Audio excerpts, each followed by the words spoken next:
If the world were like a Sleep Number mattress, everything would adapt for your comfort.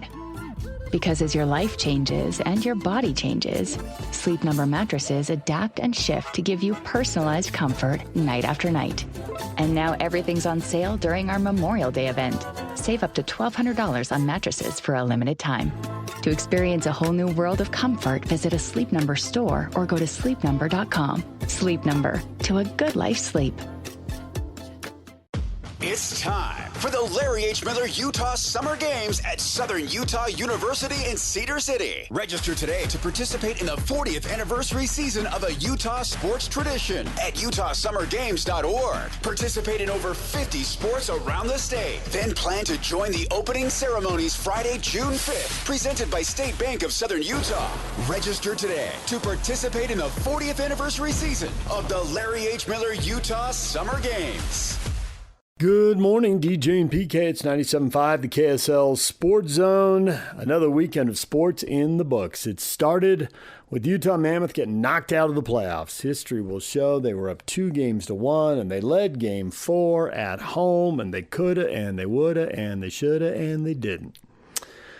2 overtime losses, and then handled pretty decisively in Game 6. It ends up 5-1. I mean, it was 2-1 in the third period, but man, Vegas answered with a quick goal. They got a power play, and then in a big hole, the Mammoth had to pull Vamelka early, and sure enough, Vegas gets an empty netter, and it's 5-1. And 4-2, Vegas advances. They play Anaheim, and the Mammoth are out. Now where do they go from here? $14 million worth of cap room, young guys in the minors. There are options, some free agents to be signed, both this year and next. The cap, of course, isn't just a one-time thing. You got to manage it going forward, signing guys to multi-year deals will eat up space in oncoming years. We're going to talk with Mike Folta about all of this coming up. He'll join us later this morning at about 8:30. We'll talk NBA playoffs with Steve Cleveland. The Boston Celtics, the 2 seed in the East, blow a 3-1 lead, lose 3 straight to Philly, lose Game 7 Saturday, and they are out.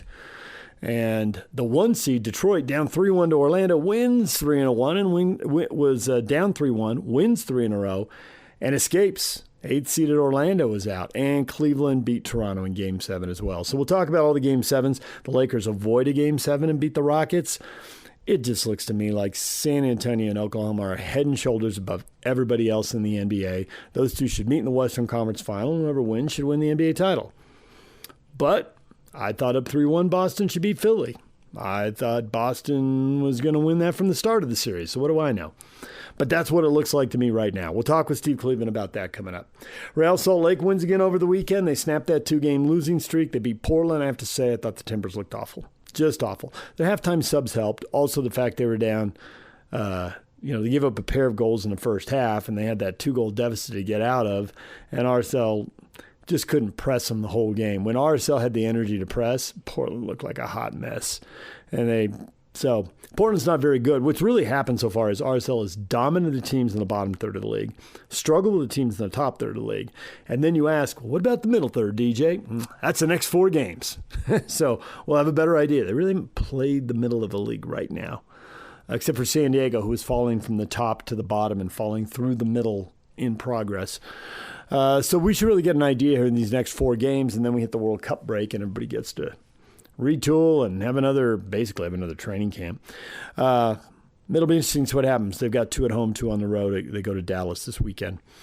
Let's hear from Pablo Mastroeni after RSL gets their first shutout of the year and wins 2-0 over Portland. Here's Pablo after the game. Pablo, can you just get your thoughts on the performance and what you thought were the high points and the low points? Yeah, no, I thought it was probably our most complete performance of the year.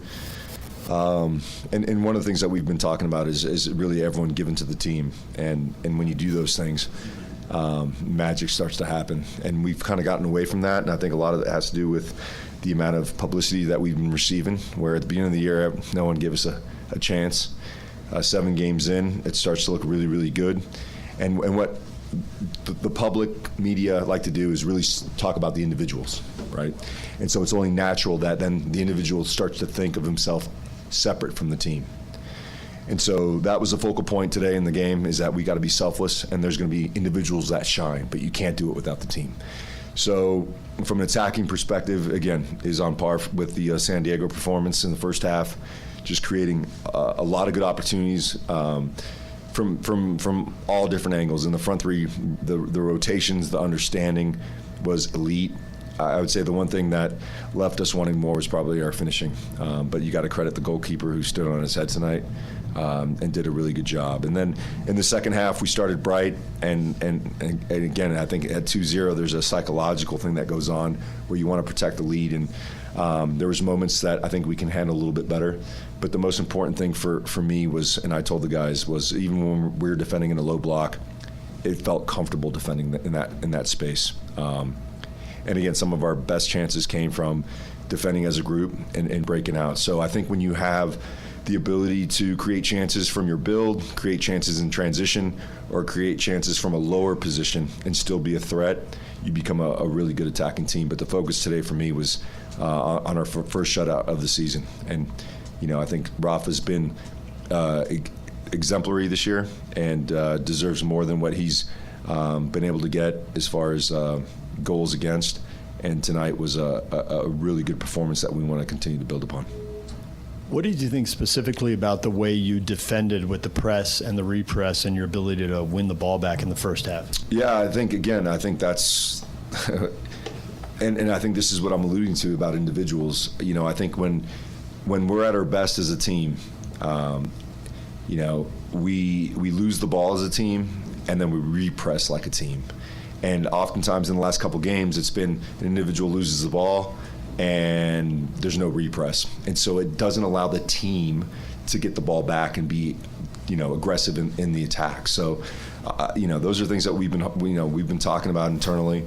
And we have a fantastic group of individuals, but the only way to display that is within a team. And I'm sure you're going to talk to individuals today that had monster performances. Right, but that only comes from doing all the little things right to be able to repress, to win the ball higher up the field, go up against a disorganized defense, and create great chances on goal. You've got 3 games in 8 days now. How is Justin Glad? Do you have any immediate report?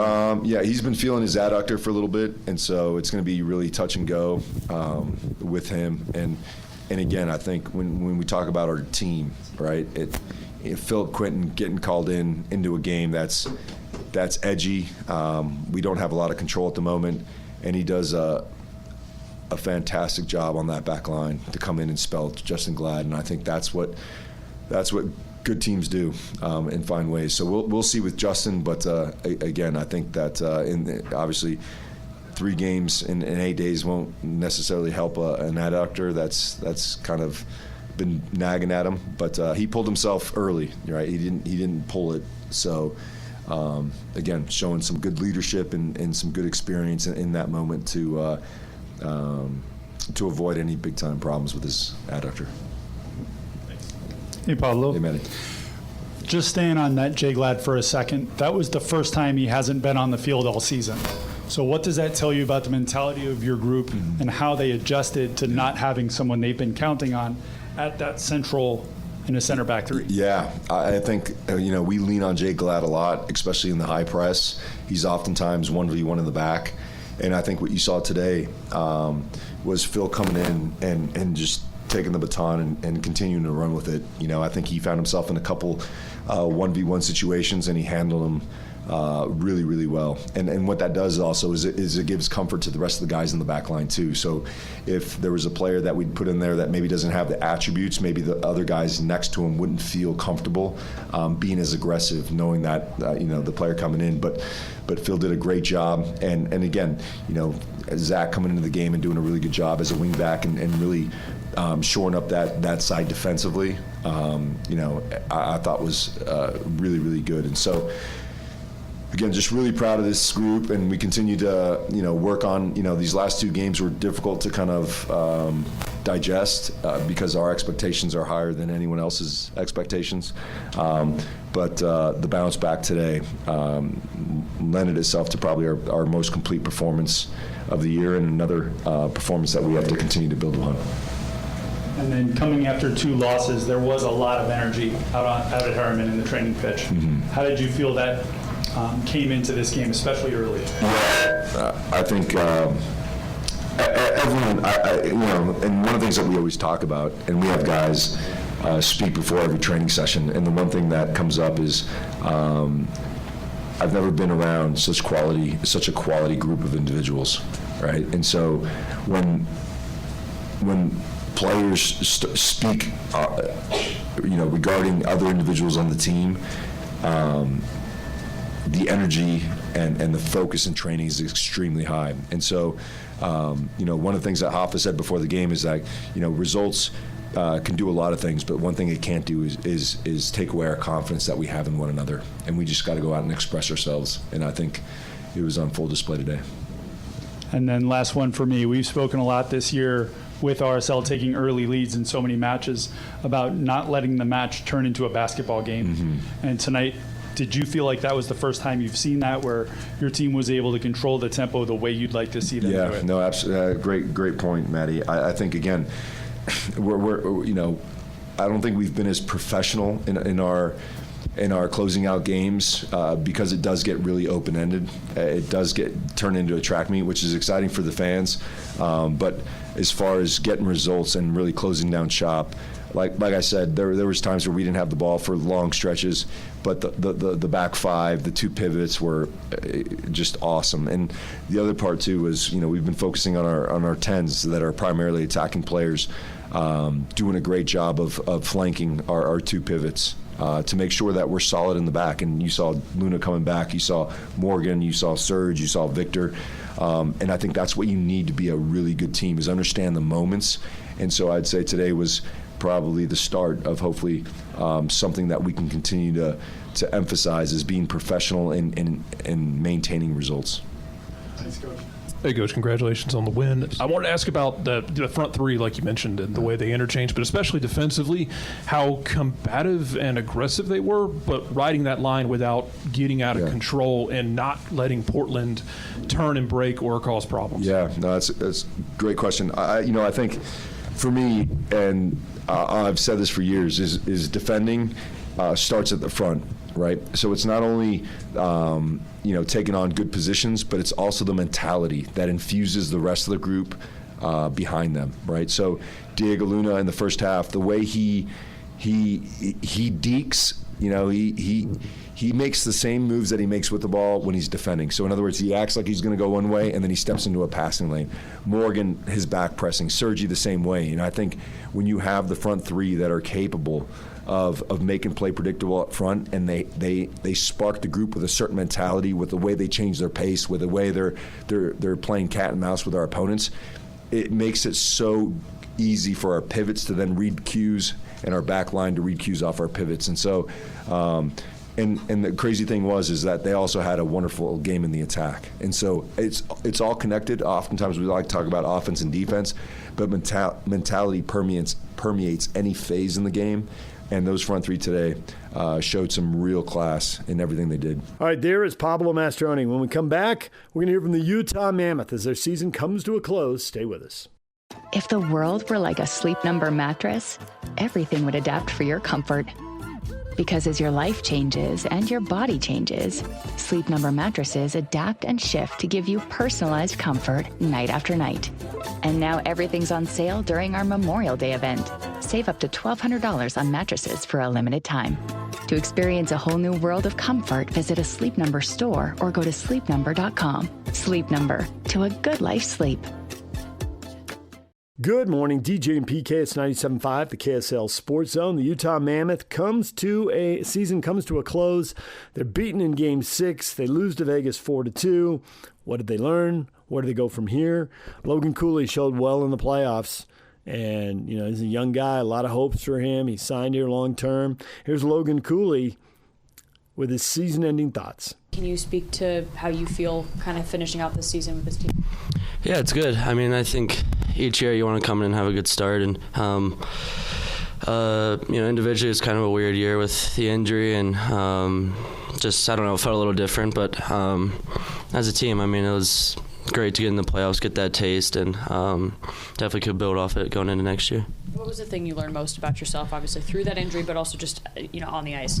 Yeah, I mean, I think the biggest thing on the ice would just be, I think in the playoffs, just how physical it is and how much, you hear about how hard it is to win the cup, but once you're actually in it, it takes everyone. It takes every shift, every game. You can't take a shift off, so that's definitely eye-opening for me, and I think as a group too, and individually, I think going through that injury, it made me a lot mentally stronger. It wasn't the easiest thing. It was my first time kind of dealing with something like that, but I think as I got through that, definitely helped build me mentally. And then just as this core continues to grow and this playoff push was a stepping stone in that direction, where do you feel like the ceiling is for this group in the future?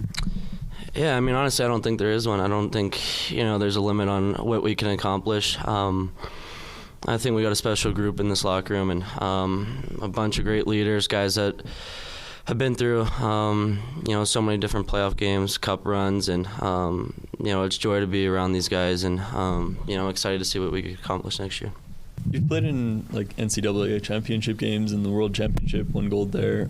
How do you feel like the intensity level and the tight checking and all that in those games compares to the Stanley Cup playoffs? And did it help prepare you at all for the playoffs? Yeah, I mean, I think it's a complete different game. It definitely helps prepare you with being in high pressure moments and when it's do or die.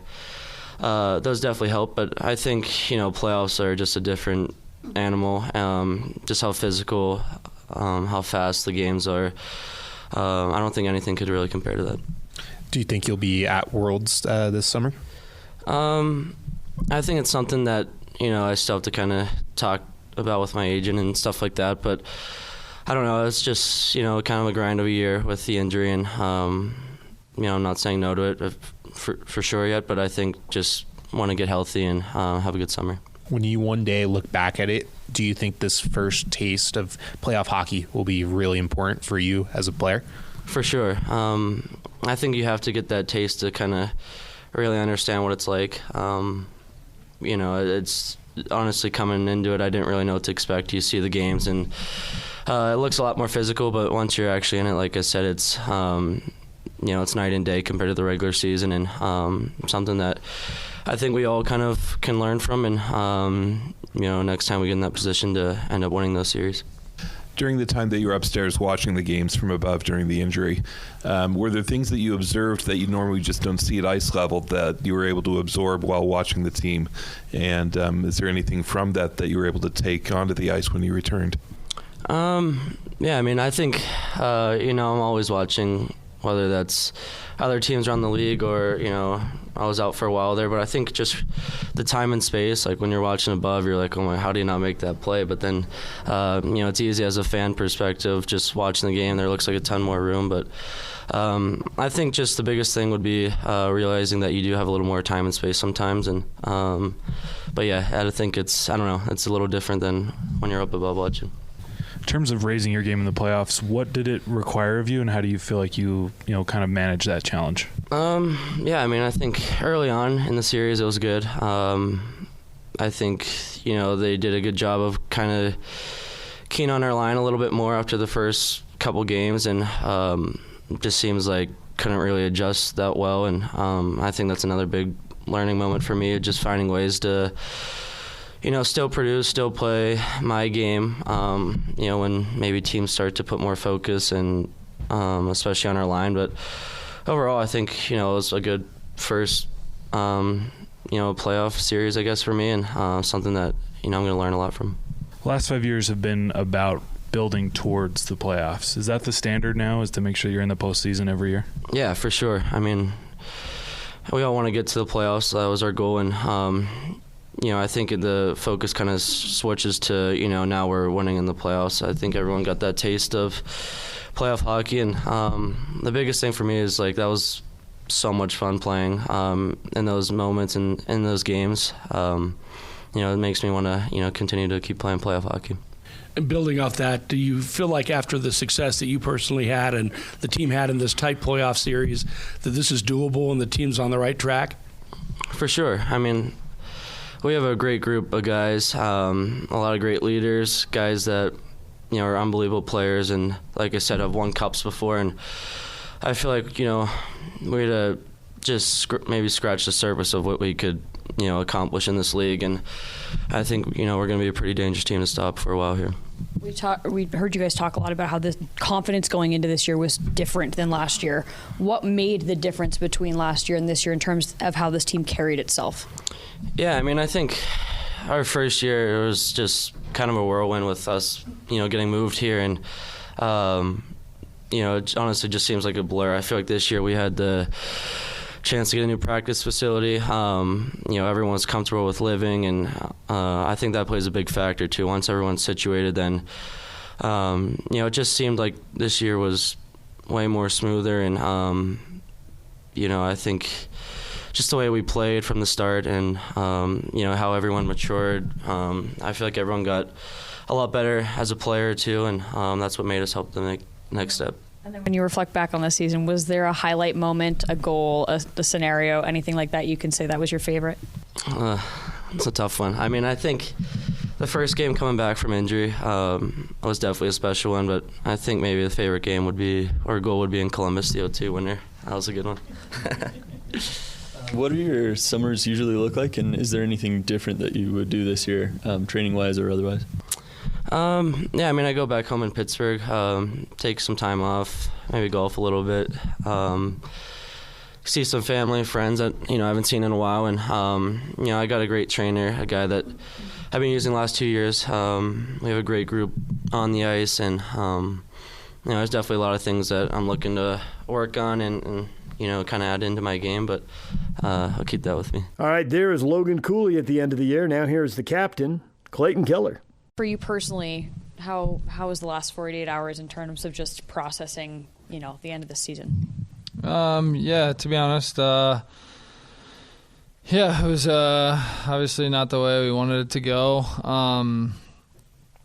But like I said after the game, just super proud of this group and what's to come. I think we have a very special group of players, coaches, ownership, management, that all wants to win, and we feel that we're going in the right direction, and we're super motivated and excited for the summer and leading up to next season. Can you expand a little on why you're so proud of this group and what this group had to do in order to get to this point this season and kind of have more success than the last?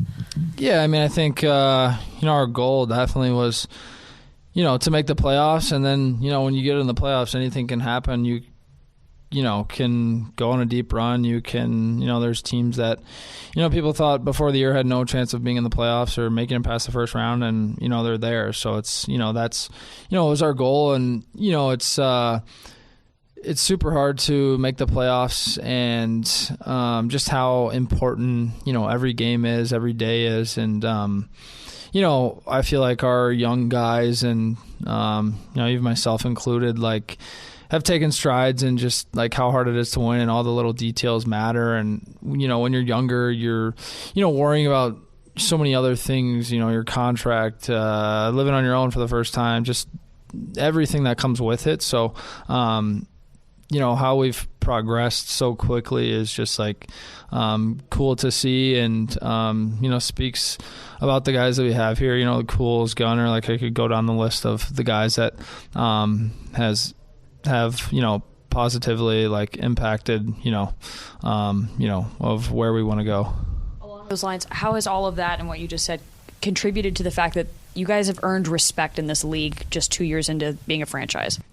Yeah, for sure. I think we have a great team. We have a little bit of everything, lots of speed, skill. We can play any style of hockey, 6'5", 2'1", doesn't matter. I feel like that's, something we also learned throughout this year is, there's different ways to win games. There's going to be nights where you win when you probably shouldn't, and vice versa. So just, staying even keeled, now we kind of got a taste of, how hard it is to get into the playoffs. It always comes down to the very end, and every team's fighting and so hungry. So, going into next year, we've got a taste of it, and now that's the standard for us. It's a playoffs or it's a bust. Nobody else? Sorry. I can leave? Sorry, I thought you were still going. No. What when you think about this year, what stands out as like the highlights of the year? Just either individually or as a team or anything? I don't know. I mean, I think there's so many good moments. I think the moments, I guess it's more than a moment, but like the 5-game stretch of, where we won, like leading up to the playoffs, like we kind of knew we needed, 5 or 6 wins to get in, and we rattled off like 5 or 6 in a row and, made a statement, and, we're super confident leading into the playoffs. So, like, I would probably say that stretch of games when we needed to play our best and win hockey games. How do you think you improved in your second year as captain of this team, leadership-wise, especially because it's the first time you led this team in the playoffs? I mean, yeah, I think, I always say nobody's harder on themselves than me, and I'm always, breaking down things that I did, nights after games, the next day, like just trying to, make sure that I'm doing everything I can to be a good leader, be a good person. Also worry about my own game too as well. And I think I've done a good job of balancing all that. And, I think, you're a captain for a reason, and it's not like I changed who I am or, certain things I did. Obviously, there's way more responsibility, but I think I've definitely taken strides. And obviously, I've went through a lot this year, and there was times when, I needed my teammates to really help me in that role, and they did. And, that speaks volumes about the type of players and people away from the rink that we have. So, I think it was a good step in the right direction in terms of leadership, and I think I'm going to do everything I can to continue to get better. Is it back to Arizona for the summer for you? Yes, I'll be mostly in Arizona. I might be here a little bit too. I haven't fully decided, but I'd like to spend some time in both places for sure. It was an eventful year for you, a lot going on. How did you grow as a person? I don't know. I think there's lots of different things, but I mean, I think at times I actually needed other people more than, me growing. Like I needed my mom, my brother, my mental coach, my grandma, like those, are people that I leaned on when the times were the toughest. And ultimately, I think, that helps me become a stronger person. Whether if, someone's in a similar situation ever or, whatever it may be, dealing with something else, like, I know what they're kind of going through, and, just checking in, seeing if they're doing okay. And, I'm always there for, my teammates, and same way that they were for me, basically. A lot of the guys have talked about the potential of this team. Multiple guys saying that, moving forward, there needs to be a belief that you can win the cup. What kind of potential do you see, and how does that belief now shift towards what those guys were talking about? Sorry, can you ask that again? Yeah, I'm just curious. What potential do you see in this team? Guys like Vanacek and Uyghur have talked about. There's a potential for this team to start believing that you can win the cup. Would you agree with that? And what do you see in this team? Yeah, for sure. I definitely believe that 100%. Like, you look at our team and, the strengths that we have and how young we are, and we're only going to get better. We're going to get hungrier. Like, we're going to, we go through those experiences in the playoffs where the margin is so small, and, we very easily could have won that series. Like, we were leading going into the third, like just how those little details matter so much. So I think, as we learn and get into the playoffs and get in those key moments, like we're only going to get better. We're going to get more comfortable. And I think that's how you win, is you have to go through some, shitty times to, get over the hump and to learn just how hard it is to win. There's Utah Mammoth captain Clayton Keller. We will take a break. When we come back, David Locke is talking hoops. Stay with us. If the world were like a Sleep Number mattress, everything would adapt for your comfort. Because as your life changes and your body changes, Sleep Number mattresses adapt and shift to give you personalized comfort night after night. And now everything's on sale during our Memorial Day event. Save up to $1,200 on mattresses for a limited time.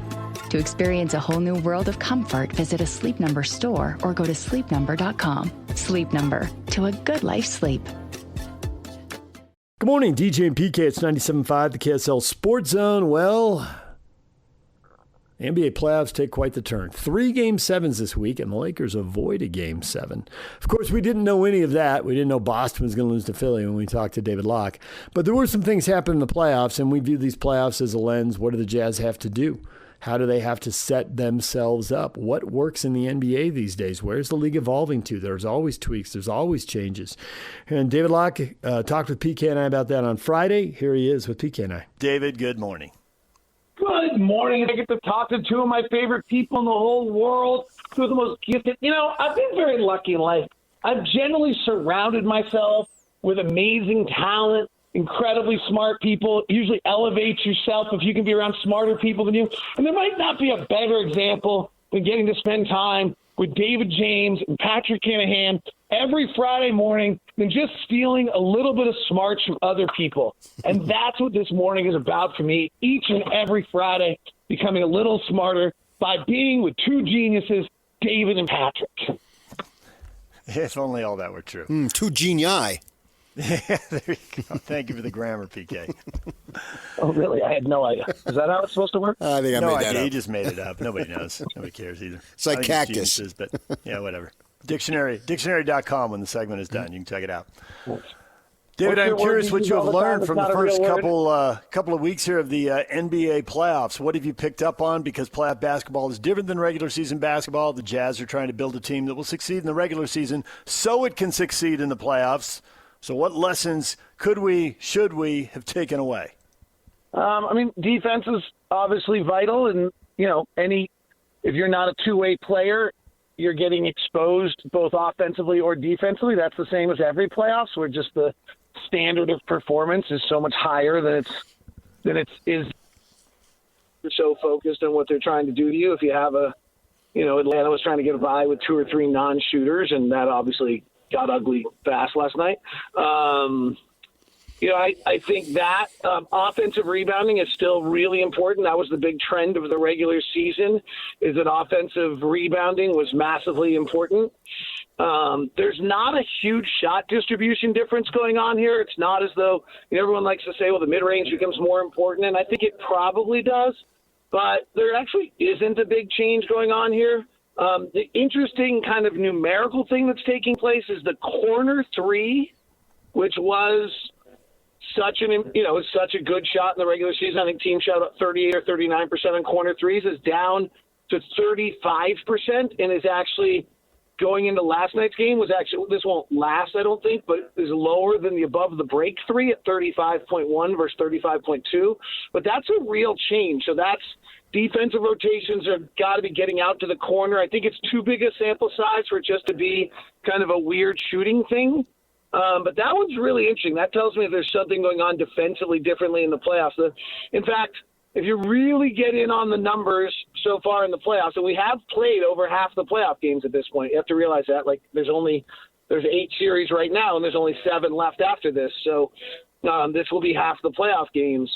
Is that the corner 3 shooting actually seems to be the number that kind of it all stems back to. Free throws are up. Offense is down. Offensive rebounds are up. Shooting is down. But shooting's really just down in the corners. Wow, there's a lot to digest there. Thank you for that. I was joking. Dude, I'm trying to rise to the occasion to be equal with the genii or whatever you are. Okay. There you go. I was joking with Austin Ains the other day, saying, I don't mind talking hockey, no problem, but I really want to talk playoff basketball. So could you make sure that you get a playoff team? They said, when, joking back and forth. Yeah, we're working on it. And clearly they've got a lot of options that they can do. How much from what the roster is right now to when we get to October, how much different do you think it'll look in terms of what's available now versus when camp starts in October? So I think we all find ourselves on a pendulum of like reaction to these things, right? Like I happen to be right now kind of swung all the way to the side of like dramatically different.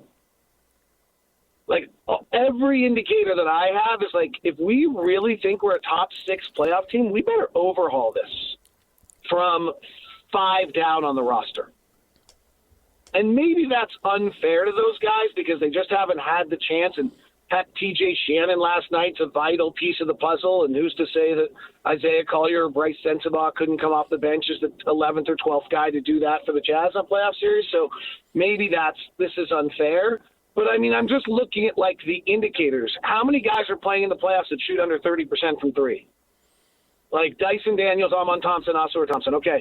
And they're all problems when they're on the floor right now, and they're all the 3 best defenders in the NBA. How many players that are actually 3rd year, 3 years and below are getting time in NBA playoffs right now? Not very many. How many are going to be left after the first round? Not very many. Like, so all the trends to me say that if we're really a serious playoff team and trying to be a top 6 playoff team, we can't have 5 guys in our rotation next year that are in their 3rd year or less in the NBA, or even 4th year or less. You just can't do that. We need to find our Marcus Smart. We need to find our, veteran that, like Marcus Smart because he's an ass kicker. Some veteran shooter because Tim Hardaway Jr., who's been around for 10 years, that you just kind of know isn't going to be fazed by the moment and can make a shot. I understand they lost last night, but you got those type of players. We don't have those guys, and I think we're going to have to find a way to get them if we really think we're a top 6 team in the Western Conference.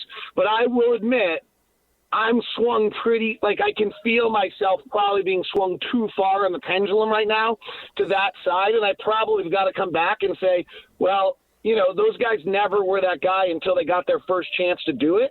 And a little bit of my mindset right now is like, well, they haven't done it, so they can't do it. And that's probably not fair to Bryce and Isaiah and Cody. But, honestly, on Isaiah and Cody, like the shooting numbers, it's really drastic. Like, you're not playing in the playoffs if you can't shoot over 35% from 3. You're just not, unless you're really special at something else. And frankly, Flip shot 32% from 3. I'm totally with you on bringing in veterans. I've said veteran ball handling guard, veteran shooter. I'm not giving up on the young guys. Now I realize there's some salary considerations. You may have to give up somebody to get somebody, much as they did with Jaren Jackson Jr. You just have to give up on some of your young guys. But I think they have to go in with the idea of building a 10, 11, or 12-player rotation and people have a chance to be competent. Because if there's a takeaway in this, David, it's the injuries. And I don't know what it is, but the best theory I can buy into so far is the one you said, is the guys are running and cutting more. And just the number of injuries. All-stars missing the games, and now players who aren't quite all-stars, but they're top 50 or 60 players. They're very good. The household names. I mean, we're about 10 deep now. We might even be a dozen deep in guys missing games. I don't think that the Jazz should assume that they're going to have their best roster available in the playoffs because basically nobody in the West does. Everybody's lost somebody for at least one game. Right. And I think there's a chance – I don't know if the math actually works at Techless, but I do think there's a real chance that these guys that we saw develop this year and make great strides could be 11, 12, 13, and 14 on the roster next year. But Bryce, Kyle, Cody, and Isaiah are 11, 12, 13, and 14 on the roster, kind of like Terrence Shannon was in Minnesota this year and Jaden Clark was in Minnesota this year, and they're not a part of the rotation. But then you get to the playoffs, and the years of development kick in because Bryce is ready to come in and beat Terrence Shannon last night and make those plays. And Isaiah is able to come in and be Jamal Shed for Toronto and make plays. Jamal Shed had to start with him quickly out, and I think is going to turn out to be too much. But I think you do have to go to 11, 12, and 13, and maybe that's where some of the guys that we've watched for the last few years actually are this year because you had those veterans. And then because they've gotten so much time in the last few years, they're able to go. They're able to step up and make the big plays and really change. Terrence Shannon Jr. might have changed the trajectory of his career last night. You did not mention Cody Williams, so I'm assuming you're putting him in through 6 through 10. And who are the other guys then? Are they currently on the team? I meant to include him in 11 through. Okay. I thought I said Bryce, Cody, Kyle, Isaiah. Okay. All right. My bad. Then who is? So then. I'm just doing this like, okay, so if our 5 is our starting 5. Yeah. And your 6th guy is the draft pick, and your 7th guy is your backup center, which may be Zubac, but could be expensive. And then C, because I'm just not sure you're getting a better veteran of that nature. Your 9th guy is the ball handling guard that David just talked about. We got to have. And your 10th guy is some sort of other veteran. Well, then all of a sudden, Cody, Isaiah, Kyle, and Bryce have slipped to 11 through 14. Okay, so then I don't know if the math will allow us to add that. 6 through 10 aren't on the roster then right now. Yeah, I think there's a real chance that 7 through 10 is not on the roster right now, and that's why Austin drafts 6 and has to go get 7, 8, 9, and 10 on this roster and figure out how the math works. Is how are we getting a backup center, and what are we willing to spend for that if Jaron's going to play some minutes and Walker's going to play most of them? And then how are we getting another ball-handling guard who can actually play and complement Keontae or be on the floor, as with Keontae in key moments, probably a guard that can finish games. And then, we just need some toughness, too. We need someone who's going to be, we need somebody who's going to go get in somebody's grill. We just don't have that.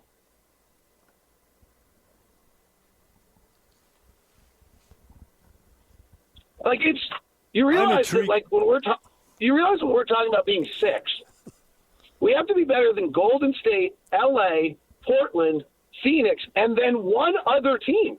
Yeah. It's really hard. Everybody's getting big money. Get her done. Yeah, I think it can be done. Some of those teams might slip in some of their own rebuilds. Somebody might tear themselves apart, and somebody is going to get gutted by injuries. If it's not you, then it's going to be somebody else. There's always somebody dropping like a rock because of injuries. Sure, but it's still, on paper to start the year, you got to get better than Denver, Minnesota, Houston, and LA. Lakers too. Like that's the last piece. You got to get better than one of those. Yep. I think it's doable, though. I get it. Work needs to be done, but I don't think it's far-fetched. I guess my point is it's not doable by just making a draft pick. Understood. Right. Yeah, I got it. Right. The draft pick's not going to help you win games next year. The G and I agree about that. It's a 3-0 vote on that one. Yeah. I'm intrigued by what you said earlier, and PK, this is the one time PK will deal with a stat. You were talking about the shooting percentages from the corner versus above the break. But doesn't all that need to be broken out to whether it's contested in the corner or it's open, whether it's contested above the break or whether it's open, and whether it's a contested to or whether it's open? Because when guys get open, the numbers go way up, and I don't know because you just threw the number at me, but my guess is those corner threes are down because there's 16 coaches on 16 playoff teams insisting we're taking away layups and dunks and we're taking away corner threes, and people are committed to limiting that shot because it's shorter. Doesn't it come down to, are you open also? So probably. So then what would make the corner three less open would be that you're having better on-ball defense, that you're double teaming less and you're not in rotation as much defensively. Or that you're just firing out better to the corner than you do during the regular season. You're less likely to leave and help. You just stay put and take it away. Right. If they get a layup or dunk, they do. There was a play last night. Doris was really good last night, where Rudy was driving and Spencer Jones, who's a rookie, rotated in and left Naz Reid or somebody open in the corner, and she's like, Rudy's not making a multiple dribble play. You cannot leave that corner guy. And I think like that was a rookie making a mistake, nonetheless a Stanford rookie, but still a rookie. And I think that's where, one, you have veterans out there that don't make those mistakes usually, and two, you're at a level of detail in the postseason that you're not in the regular season, where in the regular season maybe, I'm going to guess that was their coverage. Like, if someone's driving because Jokic is a bad rim defender, you're coming in and we're going to give up that corner three. In the playoffs, you're probably not doing that in the same way, and so you're just defensively playing it a little differently. I think the biggest question I've taken from this playoff is, can you shoot a layup when the game's conceded in the final seconds? I just thought Jokic was mad all year. Like, I don't know what's going on in Denver or what's going on in his life or what he's going on. I just thought he was angry, sloppy, upset, joyless all year. I wonder why I liked him. That. Right, perfect. You're awesome. You're the best. That is genii at its greatest right there. That was my takeaway. And I think that, like, we forget these guys are human. Like, honestly, like, you had my biggest, like, thing that I think is difficult for me as just someone who spends time in the league, and when I'm out and around in public and people are talking about these guys, it's like they're humans. And I think I know that because I'm with them all the time. Yeah, I just felt like there was something off with Jokic all year. I don't know if he didn't really like David Adelman, if he didn't like Jamal Murray, if he didn't like the weather in Denver, if something happened in Serbia in the opposite. Like, it could be anything. He's human, right? It could just be whatever. But he seemed joyless all year long. And even just the push on Jalen Wells, like the thing was over and he was just angry and he went after him. Like, he seemed that way in games when we played him. The throwing down of, who was it, one of our players, like when he, just guys are in on his knees, like whatever's going on, there wasn't the same. It was brilliant. He got his numbers and did his stuff. He's a horrific rim defender. It's a real issue. But I just thought he was joyless all year long. And I thought that play was representative of, like, that somehow, like, the best player in the world was bothered by that. No, you should be bothered the fact that this team without any players is kicking your butt.